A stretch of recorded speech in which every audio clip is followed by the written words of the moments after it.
Assalamualaikum warahmatullahi wabarakatuh. Saya Aneza Kalaulan Ramdhani dengan NIM 2109109. Di sini saya akan menjelaskan bab 11 terkait pengertian dan batasan coping. Istilah coping biasanya dirangkai dengan istilah perilaku dan ketegangan, sehingga dikenal istilah frasa penanggulangan tingkah laku atau coping behavior, dan frasa penanggulangan ketegangan atau coping stress. Keterampilan coping adalah keterampilan atlet untuk menanggulangi berbagai stimulus lingkungan latihan maupun pertandingan, sehingga pertandingan dengan optimal, dan pada gilirannya dapat memenangkan pertandingan yang telah dilakukannya. Lalu di sini ada kerangka konseptual. Coping efektivitas adalah coping dalam olahraga adalah proses penyesuaian dengan penampilan atlet di dalam aktivitas olahraga. Maksudnya, atlet melakukan coping terhadap situasi-situasi yang mengakibatkan munculnya perasaan tegang dan cemas. Selanjutnya, menurut Madden tahun 1995 menegaskan bahwa PFCS berorientasi pada penyelesaian masalah dengan cara mencapai penyelesaiannya. Usaha yang dilakukan mencakup beberapa tahap, yaitu yang pertama ada mengidentifikasi dan mengumpulkan alternatif pemecahan masalah, mengidentifikasi dan mengumpulkan upaya untuk menemukan masalah dan berusaha mendapatkan BIS, yaitu alternatif pemecahan masalah, dengan menunjukkan arah, kekuatan, dan intensitas, dan frekuensi usaha-usaha dalam mengatasi masalah yang dipersepsikan mengandung bebas ketegangan. Lalu yang kedua, mempertimbangkan dan memilih alternatif terbaik. Yang ketiga, merencanakan tindakan yang akan diambil dan mencakup sejumlah perencanaan yang dipersiapkan guna mengantisipasi permasalahan yang harus diselesaikan. Selanjutnya, itu ada pengukuran keterampilan coping. Untuk mengukur coping stres yang dilakukan seseorang terlebih dahulu, harus ditentukan subjek dan bagaimana subjek tersebut mengkonstruksi cara yang di dalamnya digunakan untuk menghadapi situasi yang menyebabkan stres, dan menceritakan tentang segala sesuatu yang dirasakan, yang dipikirkan, dan dilakukannya. Itu yang disebut dengan stress rating scale.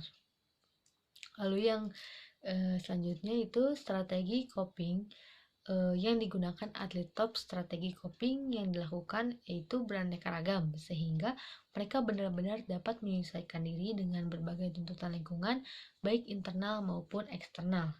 Yang pertama ada evaluasi dan perencanaan. Strategi dalam mengevaluasi dan merencanakan strategi coping biasanya seseorang menggunakan 3 teknik yang memungkinkan dapat merencanakan strategi dengan efektif. Ketiga strategi tersebut adalah sebagai berikut. Yang pertama ada mempelajari lawan. Strategi ini dilakukan oleh atlet dengan tujuan untuk mempelajari kekuatan dan kelemahan dari lawan tersebut, seperti dari pengalaman-pengalaman yang pernah diketahui sebelumnya. Lalu membaca lawan baru. Atlet dalam pertandingan biasanya dihadapkan dengan lawan bertanding baru.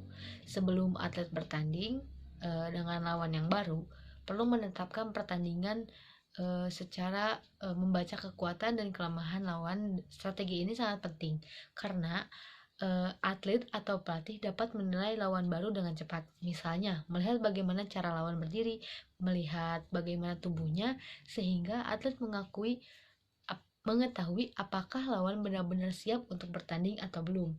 Atlet biasanya menggunakan berbagai informasi untuk mengeksploitasi kelemahan-kelemahan lawannya.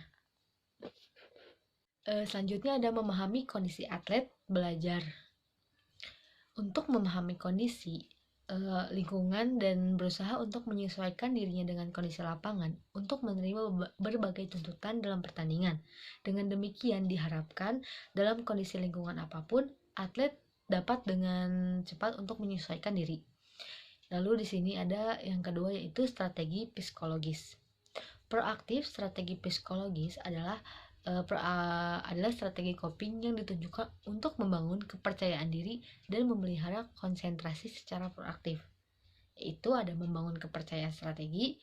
Ini sangat penting bagi atlet dalam memelihara dan memproteksi kepercayaan untuk mengelola berbagai tekanan. Lalu yang kedua, untuk mempertahankan konsentrasi. Konsentrasi memainkan peranan penting bagi atlet karena atlet perlu konsentrasi lebih lama pada saat pertandingan sedang berlangsung. Yang ketiga di sini ada strategi psikologis. Reaktif atlet mempunyai dua keterampilan. Reaktif yang biasa digunakan untuk menilai dirinya pada saat penampilannya menurun, yaitu keterampilan reaktif dan atau self talk. Yang pertama itu ada strategi coping pada saat cedera. Salah satu bagian yang sangat tidak disukai dalam olahraga kompetitif adalah ketika cedera. Yang kedua, strategi coping pada atlet saat kelelahan. Atlet top tentu mempunyai kondisi fisik yang sangat baik, tetapi dalam pertandingan tentu mempunyai kondisi fisik dan kualitas penampilan yang sangat baik juga. Kebugaran fisik tidak selalu dapat mengatasi berbagai media valid, tidak menunjukkan keberhasilan, bukan merupakan jaminan berbagai tugas harus dilakukan. Kemampuan untuk mencegah kelelahan fisik yang mengganggu penampilan secara signifikan. Sekian yang dapat saya jelaskan mengenai bab 11. Kurang lebihnya mohon maaf. Assalamualaikum warahmatullahi wabarakatuh.